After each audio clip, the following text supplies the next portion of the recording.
अस्सलाम वालेकुम दोस्तों। आज की इस वीडियो में हम बात करने जा रहे हैं कि आप सबको जो पे आउट्स के इश्यूज आ रहे हैं वो कैसे सॉल्व करने हैं। आप में से तकरीबन लोगों के पे आउट्स जो हैं वो वेरीफाइड डॉक्यूमेंट्स पे गए हुए हैं और उसकी वजह से हर एक बंदा बहुत ज़्यादा परेशान है। तो मैंने मेरे एक पे आउट पे एक इशू आया था जो कि मैंने सॉल्व कर लिया था। तो इससे पहले भी मैं आप सबको बता चुका हूँ कि ये इश्यूज कैसे सॉल्व करने हैं, लेकिन मैंने वीडियो प्रूफ कोई नहीं दिखाया था, कोई वीडियो में कुछ नहीं बताया था, दिखाया नहीं था बेसिकली। तो आज मैं आपको सारी चीज़ें दिखाने लगा हूँ कि मेरे कौन से पे आउट पे क्या इश्यू आया था और उसके बाद मैंने उसे कैसे सॉल्व किया। आपने क्या-क्या चीज़ें सबमिट कैसे करनी है, कैसे सबमिट करनी है। उसके बाद अगर आपको रिप्लाई नहीं आ रहा तो वो आपने कैसे करना है। तो मैं फ़र्स्ट ऑफ ऑल आप सबको दिखाऊँगा कि फ़ेसबुक कहता क्या है, उसके बाद क्या-क्या कुछ करता है, कौन-कौन से डॉक्यूमेंट्स रिक्वायर करता है, डॉक्यूमेंट्स कैसे सबमिट करने हैं, उसमें क्या-क्या लिखना है। तो ये आज की इस वीडियो में हम ए टू ज़ेड सारी चीज़ें शेयर करेंगे। तो इसमें आप देख सकते हैं जो मुझे पहला मैसेज आया वो 24 मार्च को आया कि आपका जो पे आउट है वो वेरिफिकेशन पे है, डॉक्यूमेंट्स वेरीफाई करें सारी चीज़ें। तो उसमें जो मेन चीज़ थी वो कह रहे थे गवर्नमेंट आईडी आपने सेंड करनी है, जिसमें पासपोर्ट भी हो सकता है, ड्राइविंग लाइसेंस भी हो सकता है, नेशनल आईडी कार्ड भी हो सकता है। हर एडमिन का मतलब अगर आपके पे आउट पे 3 एडमिन हैं तो आपने तीनों एडमिन्स का आईडी कार्ड जो है वो सबमिट करना होगा। दूसरे नंबर पे है 6 मंथ की स्टेटमेंट, ये भी आपने सबमिट करनी है। तो ये दोनों चीज़ें जब आप सबमिट करते हैं, ये दोनों चीज़ें एक्सेप्ट हो जाती हैं। जो तीसरी चीज़ फेसबुक हमें कहता है, वो ये कहता है कि जो आपका कंपनी नेम है वो डिफरेंट है, लेकिन जो आपके बैंक अकाउंट पे आउट के साथ अटैच है वो डिफरेंट है। मतलब आपका कंपनी नेम यानी कि पे आउट नेम डिफरेंट है, जिसमें आपके पैसे जा रहे हैं वो डिफरेंट है। तो ये मेन फेसबुक को मसला आ रहा था। तो इसमें आप देख सकते हैं कि मैंने इस चीज़ का रिप्लाई भी उन्हें किया, जिसमें मैंने उन्हें बताया कि मैंने अपनी आइडेंटिटी भी और बैंक स्टेटमेंट दोनों चीज़ें सबमिट कर दी हैं। उसके बाद फेसबुक मुझे ये कहता है कि अ आप ये बताएँ कि आपका जो कंपनी नेम है वो डिफरेंट है बेनिफिशियरी से जो पेमेंट्स रिसीव कर रहा है। तो फिर मैंने उन्हें बताया कि ये मेरा पार्टनर है जो मेरे बिहाफ़ पे पेमेंट्स रिसीव कर रहा है, लेकिन फ़ेसबुक ने इस चीज़ को एक्सेप्ट नहीं किया। तो उसके बाद वो मुझे कहता है कि सबसे पहले उसने मुझे कहा कि आपकी जो आईडी है वो सबमिट करें। वो सबमिट हो ही जाती है, उसका मसला नहीं आता, वो मैंने दोबारा सबमिट कर दी थी। जो दूसरे नंबर पे इश्यू था वो ये था, जो सबसे मेन इश्यू है जिसकी वजह से ये सारे पेमेंट्स सारे पे आउट्स होल्ड हुए हुए हैं और पेमेंट्स लोगों की पेड नहीं हो रही। वो ये कह रहे हैं कि आपका जो पेपाल है अटैच इसके साथ वो मेरा अपना लगा हुआ है और जो कंपनी ओनर नेम है या पे आउट नेम है मार्गरेट के नाम से वो डिफरेंट है। तो आप इनका रिलेशनशिप बताएँ, रिलेशनशिप प्रोवाइड करें।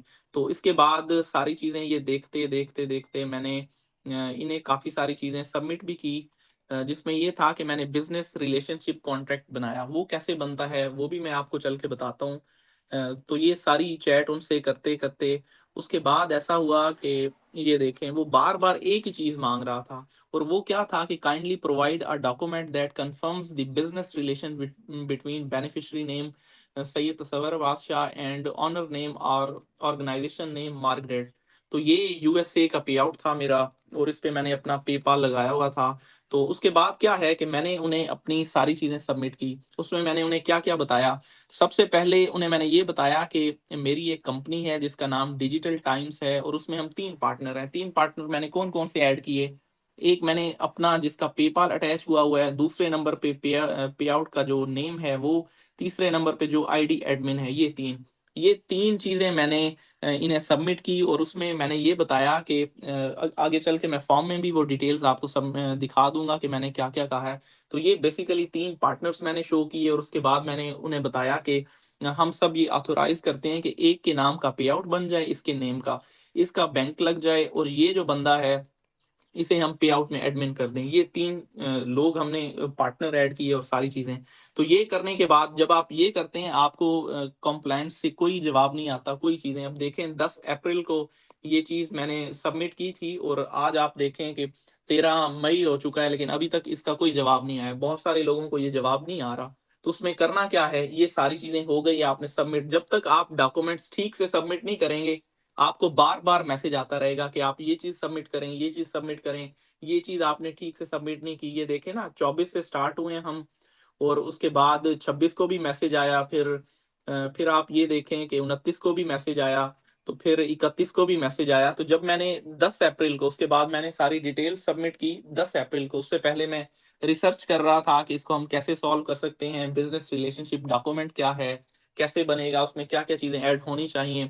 काफी लोगों की इसमें हेल्प भी ली, जो लीगल प्रोसीजर्स को, लीगल डॉक्यूमेंटेशन को देख रहे होते हैं कि हम बिजनेस रिलेशनशिप कॉन्ट्रैक्ट बनाते कैसे हैं। तो ये करने के बाद अब देखें कि उसके बाद यहाँ पे ये होल्ड रिमूव हुआ है, लेकिन उससे पहले मैं आपको एक चीज दिखाता हूँ कि ये देखें, ये मैंने इन्हें मैसेज किया, उसके बाद 28 अप्रैल को मैंने मैसेज किया था। ये देखें कि आई वॉज रिसीव्ड। अब मैंने 10 अप्रैल से लेके 28 अप्रैल तक वेट किया, 18 दिन, फिर भी मुझे वहां से कोई जवाब नहीं आया। फिर मैंने क्या किया, पे आउट हेल्प में जाके, ये देखें यहाँ पे ये पे आउट हेल्प है, तो यहाँ पे मैंने ये 5 डेज का जो होल्ड है, Y is my pay out account on a hold, यहाँ पे जाके यहाँ से मैंने इनसे बात की और फिर मुझे यहाँ पे ये मैसेज आया। ये देखें यहाँ पे मैंने उन्हें मैसेज किया है कि I was received a message from Facebook complaints that submit your documents, I have submit all details, kindly confirm me that my pay out is okay to receive payments और still I have to submit any other thing for verification. तो उसमें वो क्या कहते हैं, confirm कर चुके हैं कि आपको अपनी टैक्स इंफॉर्मेशन जो है वो अपडेट करनी पड़ेगी। लेकिन जब मैं आपको यहाँ आके दिखाता हूँ तो इसकी टैक्स इंफॉर्मेशन ऑलरेडी अपडेट है। ये देखें W9 फॉर्म जो है वो ऑलरेडी अपडेट हुआ है। और लेकिन वो मुझे कह रहा था, फेसबुक टीम कह रही थी कि आप अपना टैक्स इंफॉर्मेशन अपडेट करें। फिर मैंने उनसे बात की कि सारा मैंने बताया कि डॉक्यूमेंट्स सबमिट करें, मैंने सारी चीज़ें सबमिट की। उसके बाद सेम वही मैंने मैसेज किया उन्हें। तो फिर वो मुझे कहते हैं कि आपको जो इशू आ रहा है वो आप बताएं। ये देखें, we are well happy to assist you with this issue, can you please attach a screenshot of the error message. फिर मैंने ये मैसेज उन्हें सेंड किया, स्क्रीनशॉट सेंड किया मैंने कि आई रिसीव्ड। फिर मैंने सारी वो डिटेल्स बताई, to verify I submit everything but I can't got any reply. तो उसके बाद फिर मैंने कहा कि जब मैंने यहाँ पे कांटेक्ट किया है तो फेसबुक टीम मुझे कह रही है कि टैक्स इन्फॉर्मेशन अपडेट करें, लेकिन मेरा टैक्स इन्फॉर्मेशन जो है वो ऑलरेडी अपडेट हुआ है। तो फिर मैंने उन्हें रिक्वेस्ट की कि please sort out this issue and remove hold from my pay out. तो उसके बाद आप देख सकते हैं कि उनका जो रिप्लाई आया, ये कब मैंने उन्हें मैसेज किया, 29 को मैंने ये मैसेज किया और मुझे 30 को ही रिप्लाई आ गया कि आपका जो पे आउट है वो ठीक कर दिया गया है, कि we are able to confirm that the hold on your payout has been successfully removed. अब ये देखें कि हम जो जिस पे आउट पे बात कर रहे थे वो है मार्गरेट बर्ट के नाम से। यहाँ भी आप देख सकते हैं कि वो जब हमसे डिमांड कर रहा था वो भी इसी चीज की डिमांड कर रहा था कि ये देखें, ये मार्गरेट बर्ड। तो ये एक चीज है जिसमें बिजनेस रिलेशनशिप कॉन्ट्रैक्ट सबमिट करना है। अब बिजनेस रिलेशनशिप कॉन्ट्रैक्ट कैसे बनना है वो मैं आपको दिखा देता हूँ। ये मैंने बिजनेस रिलेशनशिप डॉक्यूमेंट जो है ये बनाया हुआ है। इसमें अब आप देख सकते हैं ये मेरे पेज का नाम है जो कि मैं ब्लर कर दूंगा। इसमें मैंने उन्हें बताया है कि हम फॉलोइंग ये पार्टनर्स हैं जो कि फेसबुक पेज रन कर रहे हैं, पेज का ये नाम है और जो उसके साथ पे आउट अटैच है उसका नाम ये है। उसमें मैंने बिजनेस शेयर नेम ये तीनों चीजें ऐड कर दी। उसके बाद यहाँ पे एक स्टेटमेंट दे दी मैंने कि we here by authorize Margaret Bird to create a pay out on his name and से तस्वर was receive all pay out earnings in his personal bank account and later this amount will share as per revenue.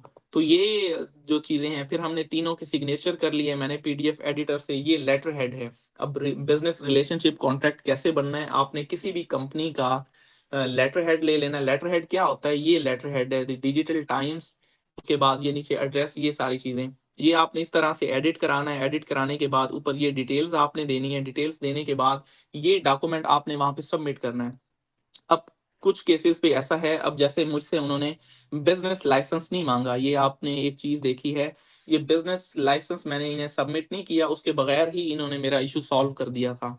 अगर वो आपसे business licence मांग रहे हैं तो आपने कोशिश करनी है कि जिस कंपनी का लेटर हेड आप यूज कर रहे हैं वेरिफिकेशन के लिए, उसी कंपनी का आपके पास रजिस्ट्रेशन फॉर्म भी होना चाहिए। वो ऐसे है कि जब किसी भी कंपनी को रजिस्टर कराया जाता है एससीसीपी से, तो वो वहां से एक डॉक्यूमेंट आता है जिसमें बताया जाता है कि आपकी इस डेट को कंपनी रजिस्टर हुई है, तो वो डॉक्यूमेंट आपने सबमिट करना होता है।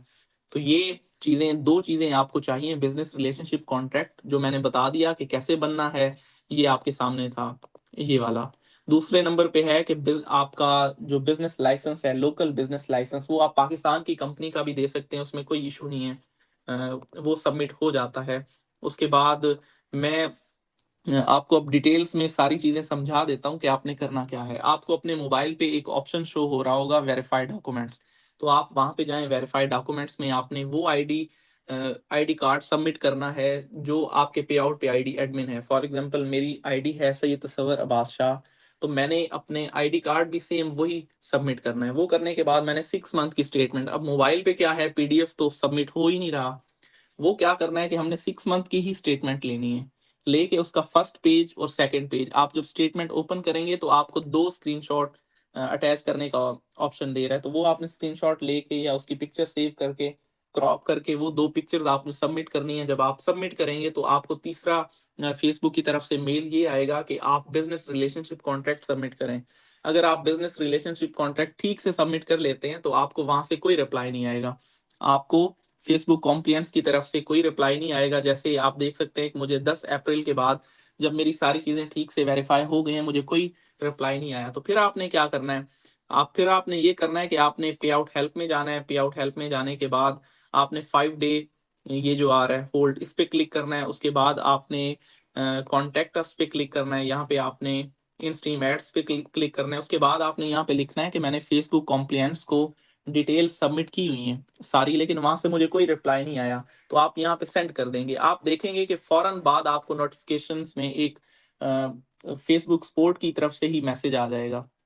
तो मैसेज जब आएगा, तो फिर आपने क्या करना है, उसी मैसेज को दोबारा उसके रिप्लाई में वही स्टेटमेंट दे देनी है, और उसके बाद आपने कुछ अगर डॉक्यूमेंट्स नीचे सबमिट करने हैं जो आपने पहले आईडी कार्ड या स्टेटमेंट सबमिट की हुई है, तो वो भी आप कर सकते हैं। जब आप उन्हें जवाब देंगे कि मैंने ये चीज़ें सबमिट की लेकिन मुझे कोई रिस्पॉन्स वहाँ से नहीं मिला, तो फिर वो आपसे कहेगा कि आप अपनी टैक्स इन्फॉर्मेशन जो है वो अपडेट करें, जैसे मुझे आया। जब आप टैक्स इन्फॉर्मेशन अपडेट करेंगे, तो फिर आपका इश्यू जो है वो सॉल्व हो जाएगा। तो जैसे मेरा इश्यू ये सॉल्व हुआ है, ये देखें। तो ये मेन जो सबको इश्यूज़ आ रहे हैं। अब कुछ लोग ये कह रहे हैं कि हमें कोई रिप्लाई नहीं आ रहा, जब हम पे आउट हेल्प में जाते हैं तो तब भी हमें कोई रिप्लाई नहीं आ रहा। तो इसमें ये है कि आप थोड़ा वेट कर सकते हैं। जो ऑन गोइंग केस आपको शो हो रहा है उसमें भी यही है कि क्योंकि पूरी दुनिया में हर एक के पे आउट्स पे ये इश्यू आया हुआ है, तो सबके पे आउट्स वेरिफिकेशन सबने डॉक्यूमेंट सबमिट किए हुए हैं, तो उसपे थोड़ा टाइम लग रहा है। पहले जब मैंने ये किया था उसके बाद कुछ दोस्तों के भी मैंने सॉल्व किए हैं इश्यूज़, तो वो फ़ौरन 1-2 दिन में हल हो जाते थे। लेकिन अब क्योंकि फेसबुक पे एक बहुत ज़्यादा बर्डन है, हर कोई डॉक्यूमेंट सबमिट कर रहा है, तो उन्हें अब ऑन गोइंग केस आ रहा है, उन पे जो है थोड़ा टाइम लग रहा है। तो प्रोसीजर यही है जो मैंने आपको बताया है, लेकिन आपको थोड़ा वेट करना पड़ेगा, क्योंकि बहुत ज़्यादा रिक्वेस्ट फेसबुक को, मेटा टीम को जा चुकी हैं, और वो फिर रिव्यू भी कर रहे हैं और चीज़ें सॉल्व भी कर रहे हैं। तो ये मेन जो था, वो सारी चीज़ें थी जिसमें मैंने आप सबको बताया। अब देखें, मैंने ऑन टाइम ये कर लिया था। मुझे ये फेसबुक कॉम्प्लायंस की तरफ से मैसेज आया, उसके बाद मैंने किया। मुझे तब वेरिफाइड डॉक्यूमेंट्स का ऑप्शन नहीं आया था, मुझे यहाँ पे उन्होंने मैसेज किया था पे आउट सपोर्ट में। तो बहुत सारे लोग ये कह रहे हैं कि हमें पे आउट सपोर्ट पे कोई मैसेज नहीं आया, लेकिन उसके बाद भी वेरिफाइड डॉक्यूमेंट्स वो आया हुआ है। तो उसमें एक सिंपल सी चीज़ है, आपने अपना आईडी कार्ड सबमिट करना है, आपने बैंक स्टेटमेंट के स्क्रीनशॉट सबमिट करने हैं। ये करने के बाद अगर आपका पे आउट और बैंक अकाउंट सेम नेम पे है, तो आपका इश्यू फ़ौरन सॉल्व हो जाएगा। अगर आपके ये दोनों नेम्स चेंज हैं, फिर आपको फेसबुक कहेगा कि आप बिज़नेस रिलेशनशिप कॉन्ट्रैक्ट सबमिट करें। वो मैंने आपको बता दिया कि आपने कैसे बनाना है, उसमें कौन-कौन सी चीज़ें ऐड करनी है, क्या होगा, तो वो मैंने आपको बता दिया। ये सबमिट करने के बाद आपको फेसबुक कॉम्प्लायंस की तरफ से कोई रिप्लाई नहीं आएगा। फिर आपने क्या करना है, फिर आपने पे आउट हेल्प में जाना है। पे आउट हेल्प में जाने के बाद 5 डेज़ का होल्ड क्लिक करना है, फिर इन स्ट्रीम एड्स करना है और अपना सारी चीज़ें डिस्कस करनी है कि मैंने ये डॉक्यूमेंट सबमिट किए हैं। अब आपने करना क्या था यहाँ पे इन स्ट्रीम एड्स, यहाँ पे आपने सारी अपनी रुदात बयान कर देनी है कि ऐसे-ऐसे मैंने सारी चीज़ें सबमिट की, लेकिन मुझे कोई रिप्लाई नहीं आया। जैसे ही आप सेंड करेंगे, आपको नोटिफ़िकेशन में फ़ौरन एक ऑटो मैसेज आ जाएगा, और उसके रिप्लाई में आपने वही जो डिटेल्स आपने पहले यहाँ पे सबमिट की हैं, वो दोबारा वहाँ पे आपने टाइप कर देनी है, और साथ डॉक्यूमेंट्स भी सबमिट कर देने हैं कि मैंने ये 2-3 चीज़ें जो हैं सबमिट की हैं। तो फिर आपको वो कहेगा कि आप अपना टैक्स इन्फॉर्मेशन अपडेट कर दें। तो टैक्स इन्फॉर्मेशन अपडेट आपका ऑलरेडी हुआ हुआ होगा, उसमें आपको कोई इश्यू नहीं है। तो जब आप वो उन्हें बताएँगे, तो उसके बाद वो आपसे स्क्रीनशॉट माँग लेंगे, फिर आपका इश्यू जो है वो सॉल्व हो जाएगा। तो ये बार-बार एक ही चीज़ बताने का मकसद ये है कि आप सबको समझ आ जाए, क्योंकि मैंने बहुत सारे लोगों को पर्सनली ये बात समझाई है, बताया है, लेकिन उनसे इश्यूज़ फिर भी सॉल्व नहीं हो रहे, और कल बहुत ज़्यादा इश्यूज़ आए हैं पे आउट्स के ऊपर। तो एक-एक को गाइड करना ये बड़ा मुश्किल था, तो मैंने सोचा इस पे वीडियो ही बना दूं और आप सबको दिखा दूं कि ये मैंने कैसे सॉल्व किया, क्योंकि एक चीज मैं सॉल्व कर चुका हूं। तो ये मेन चीज थी। दूसरे नंबर पे मैंने बताया हुआ है कि आप अपने पे आउट सेव कैसे कर सकते हैं। ये तो अब जो इशू आना था वो तो आ गया। नेक्स्ट आपने क्या करना है? नेक्स्ट आपने ये करना है कि आपने कभी भी आरडीपी वाली आईडी में अपने पे आउट्स नहीं रखने हैं। बहुत सारे लोग ये भी कह रहे हैं कि हम 4 साल से हमने जो आरडीपी में अपनी आईडी लॉगिन करके रखी हुई है, हमें कोई इशू नहीं आया। मैं आपको एक चीज समझाता हूँ कि अगर आप, जैसे आरडीपीज अक्सर लोगों की डिसेबल होती हैं, तो वो क्या होता है, कभी एक लोकेशन पे आईडी लॉगिन होना, कभी दूसरी लोकेशन पे आईडी लॉगिन होना, ये भी बहुत बड़ा इशू है। उसके बाद ये है कि आरडीपीज में इशू आते हैं। अगर एक बंदे की 4 साल से एक ही आरडीपी चल रही है, एक ही लोकेशन पे चल रही है, तो फिर कोई इशू नहीं है, हो सकता है उसे इशू ना आया हो। लेकिन क्योंकि आरडीपीज डिसेबल हो रही होती हैं, आपकी आईडीज अक्सर चेक पॉइंट पे जा रही होती हैं, जब आप लॉगिन करना चाह रहे होते हैं, आपने नोट किया होगा कि आरडीपीज में कभी कभार आपकी आईडी लॉगिन ही नहीं हो रही होती। तो वो क्या होता है, वो आप न्यू टैब बनाते हैं, न्यू टैब में जब आप लॉगिन करते हैं तब हो जाती है। तो इसका मतलब है आईपी का कोई कोई ना कोई इशू है, तो ये चीज हो रही है ना, कि एक टैब में नहीं हो रही। आपने आरडीपी में अगर आप आईडी बनाए फॉरन डिसेबल हो जाती है, लेकिन अगर आप लोकल आईपी पे आईडी बनाए तो वो चल जाती है। आपको वीपीएन कनेक्ट करके आईडी न्यू क्रिएट करनी पड़ती है। तो इसका कोई ना कोई आईपी का इफेक्ट है, तो ये चीजें हो रही होती हैं कि आईडी डिसेबल होना या आईडी का इशू आना। तो मैं आप सबको यही मशवरा दूंगा कि आप कभी भी आरडीपी वाली आईडी में अपने पे आउट्स ना रखें। अगर आपने रखे हुए हैं अभी तक, तो वो आईडी आप अपने लोकल आईपी पे लॉगिन करें और आरडीपी से वो रिमूव कर दें आईडी, तो आपके पे आउट सेफ रहेंगे। ये चीज मैं एक्सपीरियंस कर चुका हूँ, इसी वजह से मैं आप सबको बता रहा हूँ। तो ये कुछ चीजें थी। आप देखें, आप जितना भी काम कर लें, जब तक आपके पे आउट सेफ नहीं है, तो आपको काम करने का मजा ही नहीं आएगा। आपकी अर्निंग से क्या फायदा? आप $20,000 भी अर्न कर लें, लेकिन आपको आपकी अमाउंट नहीं मिल रही, तो फिर उस अर्निंग्स का क्या फायदा? तो ये कुछ चीजें थी। अपने पे आउट्स जो हैं वो सेव कर रखें। उसमें अनयूजुअल एक्टिविटी, हाँ एक और चीज, जब आप अपनी आईडी, आपने टू फैक्टर लगा लिया हुआ है, जब आप अपनी आईडी लॉगिन करते हैं तो आपको एक मैसेज आता है नोटिफिकेशंस में कि an unauthorised device trying to log in your account, या इस तरह का कोई मैसेज आता है। तो उसमें क्या करना है, जब अगर आपकी उस आईडी पे पे आउट्स पड़े हैं, तो आपने वो नोटिफिकेशन ओपन करना है। चाहे आप अपने मोबाइल से टू फैक्टर कोड आ जाए आपके पास, या ऑथेंटिकेटर से आप कर लें लॉगिन, लेकिन फिर भी आपने नोटिफिकेशंस में जाके आपने उसको रिव्यू करना है। रिव्यू करने के बाद आपने वहां पे ऐड करना है कि दिस इज माय डिवाइस या इट्स मी, इस तरह का कोई ऑप्शन होता है, वो आपने लाजमी कंफर्म करना है। क्योंकि फेसबुक की नज़र में वो अनयूजुअल एक्टिविटी है, वो एक अननाउन लोकेशन पे आपकी आईडी लॉगिन हुई है। तो ये फेसबुक बहुत सेंसिटिव चीज़ है, खासकर पे आउट्स को लेके। तो एक छोटी सी मिस्टेक की वजह से आपके पे आउट्स डिसेबल हो सकते हैं। मैं बता रहा था कि अल्हम्दुलिल्लाह मेरे पे आउट्स पे इश्यूज नहीं आए, वो इसी वजह से कभी नहीं आए। एक तो मेरा है ओरिजिनल कंटेंट हमेशा से। दूसरा ये कि आपके जो मैंने लोकल आईपी पे, पाकिस्तान के आईपी पे ही अपने पे आउट्स रखे हुए हैं, और उसमें कोई चेंजिंग्स नहीं कर रहा, बार बार एडमिन्स ऐड नहीं कर रहा, रिमूव नहीं कर रहा। तो ये चीजें जो हैं वो आप उसका खास ख्याल रखें। आप चेंजिंग्स इतनी ज्यादा ना करें, लोकल आईपी पे अपने पे आउट्स रखें, तो आपको कभी इश्यूज नहीं आएंगे। दूसरे नंबर पे, आपके ओरिजिनल कंटेंट चाहे है या कॉपीराइट कंटेंट है, उसका पे आउट से कोई लेना देना नहीं है। पे आउट्स जो है वो एक डिफरेंट चीज है, आपका पेज डिफरेंट चीज है। अगर फेसबुक को ये पता चल जाए कि आपका कंटेंट अनओरिजिनल है, तो वो एलओसी दे देगा। आपके कंटेंट की वजह से कभी भी पे आउट जो है वो रिस्ट्रिक्ट नहीं होता। जो पे आउट रिस्ट्रिक्ट होता है वो हमारी मस्तियों की वजह से होता है, जो हम आरडीपी में आईडी कभी किसी को ऐड कर रहे हैं, कभी किसी को रिमूव कर रहे हैं, कभी क्या कर रहे हैं, कभी क्या कर रहे हैं। तो ये चीजें नहीं होनी चाहिए। उसके अलावा आपके पे आउट्स कभी भी खराब नहीं होंगे अगर आप ये चीजें नहीं करेंगे। तो मेन चीज मैंने आपको सारी चीजें बता दी कि इस टाइम आप इशू को कैसे सॉल्व कर सकते हैं। उसके बाद मैंने आपको बताया कि आप अपने पे आउट्स कैसे सेव रख सकते हैं। तो ये चीजें थी। इंशाल्लाह नेक्स्ट कुछ टाइम में या आज या कल मैं लाइव आके आप सबके जो क्वेश्चंस होंगे वो भी लूंगा, कि अगर फिर भी आपको कोई इशू आ रहा है तो वो कैसे सॉल्व करना है। तो अब तक के लिए इतना ही था। Thank you. Allah Hafiz.